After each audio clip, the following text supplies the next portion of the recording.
Hey there, have you ever felt that knot in your stomach when you think about your finances? Or that sinking feeling when the bills start rolling in?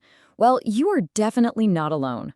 Today, we're going to talk about how to turn that financial stress into a real sense of control and empowerment. So let's just dive right in. Does this sound familiar? That feeling when your paycheck finally hits your account and poof, it's already gone. It feels like it just vanishes, gobbled up by rent, bills, and debt payments before you even get a chance to think about it. It's a super stressful, draining cycle, and honestly, it's way more common than you think. So, the big question is, how do you get off this hamster wheel, right? How do you actually go from just getting by to building a real financial future for yourself? That is exactly what we are going to break down step by step. Okay, so first things first, we have to get really clear on what the problem is. Because if you want to escape the trap, you've got to understand exactly what it looks like and how it works. And this is really the heart of it. Living paycheck to paycheck isn't just about being a little low on cash before you get paid again. No, it's that feeling of having absolutely zero breathing room. There's no buffer for mistakes, no cash for emergencies, and definitely nothing left to put towards your actual goals. It's like you're running on a financial treadmill and you just can't get off. So, how do we start creating that breathing room? Well, the very first, and I mean the most powerful tool in your toolbox, is a budget. And I really want us to reframe how we think about this. A budget is not a straitjacket. It's not about restriction. It's a plan that actually gives you permission to spend your money with intention.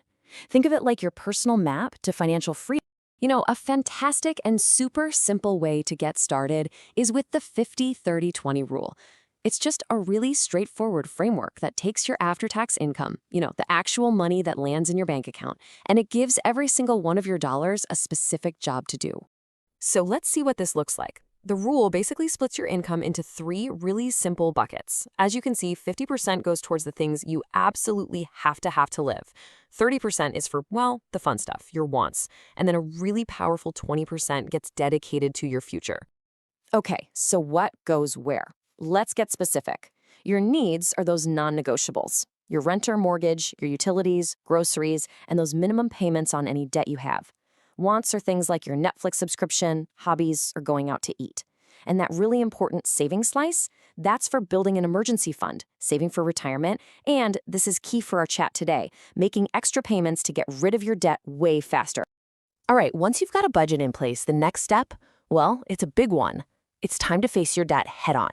You really can't fight an enemy you can't see, so we're going to get total clarity on exactly what you owe. And I mean everything. We're talking credit cards, car loans, student loans, medical bills, even that money you might owe your parents or any back taxes. You need to put it all down on one single comprehensive list. I know, that can feel super intimidating, but trust me, this knowledge is your power. And this is what that looks like. It doesn't have to be fancy. A simple worksheet just like this one helps organize the chaos.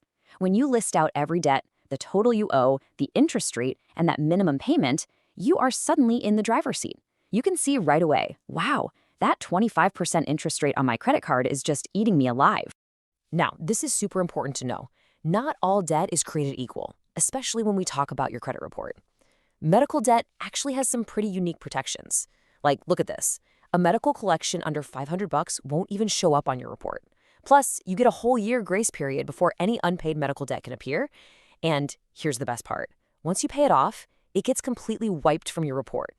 That is a huge difference from credit card debt, which can hurt your score almost immediately and stick around for 7 years. Okay, what if some of your debts are already in collections? I want you to hear this. You are not powerless. There is a federal law that acts like a shield to protect you from harassment, and it is so important that you know what your rights are. And that shield is called the Fair Debt Collection Practices Act, or FDCPA for short. Its entire job, its whole purpose, is to protect you, the consumer. It lays out exactly what collectors are and are not allowed to do. So, knowing the rules of the game is crucial. A collector can't blow up your phone at 6 in the morning. If you tell them, do not call me at work, they have to stop. They absolutely cannot harass you, use abusive language, or lie about suing you when they have no intention to. And they definitely can't go telling your boss or your neighbor about your private financial situation. These are your rights, period. On the flip side, there are things they have to do. They always have to identify themselves as a debt collector. And here's the big one, you guys.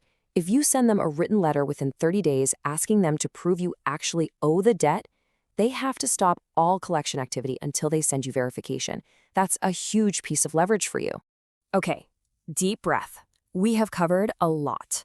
You understand this cycle, you've got a budget in mind, you've faced your debts, and you know your rights. Now for the fun part, the action plan.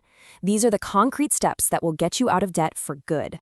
Your very first move, before you aggressively attack your debt, is to save up a $1,000 starter emergency fund. Now why? Because life is going to happen. The car will break down, a pipe will burst.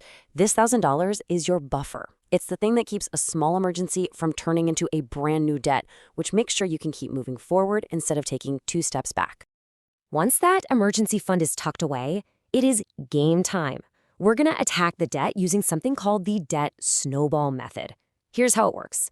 You list your debts, not by interest rate, but by the balance, from smallest to largest. You attack that smallest debt with every single extra dollar you can find, while just making minimum payments on everything else.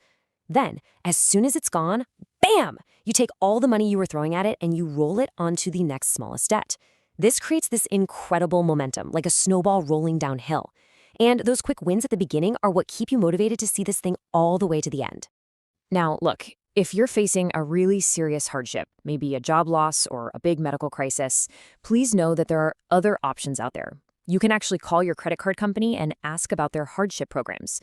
You could also look into a debt consolidation loan to simplify your payments, or get some guidance from a reputable nonprofit credit counseling agency. The most important thing is that you don't just sit there feeling stuck. Take action. At the end of the day, taking control of your money isn't just about spreadsheets and numbers. It's about fundamentally changing your future. You have the tools now. You have the knowledge. You have a plan. That stress and anxiety of just scraping by, that does not have to be your story. So the only real question left is, what are you going to write in your next chapter?